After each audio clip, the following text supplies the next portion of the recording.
ఓం నమ శివాయ. నిన్న శ్రీశైలంలో జరిగిన ఆ తోపులాట భక్తులు సరిగ్గా క్యూ లైన్స్ లో ఫుడ్ లేక, వాటర్ లేక, అలాగే దర్శనాలకి చాలా గంటలు ఆపారని చెప్పి చాలా ఆందోళన చెందారండి. ఆ వీడియోలు చూడండి.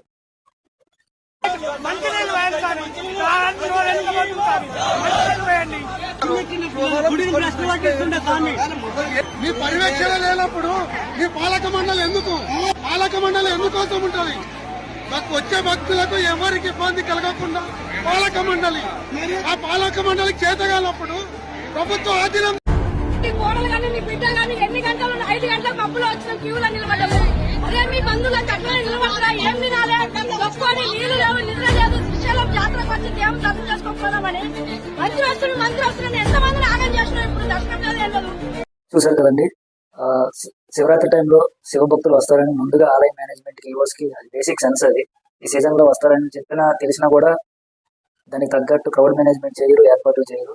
సో హిందూ దేవుళ్ళన్నా, మన హిందూ దేవాలయాలకు వెళ్ళే భక్తులన్నా కనీసం బాధ్యత లేదండి. ఇప్పుడు సంవత్సరంలో ఇలాంటి సంఘటనలు జరుగుతూనే ఉన్నాయి. ప్రతి సంవత్సరం ఇట్లా జరుగుతూనే ఉన్నాయి. పట్టించుకునేవాడు ఎవరు లేదు.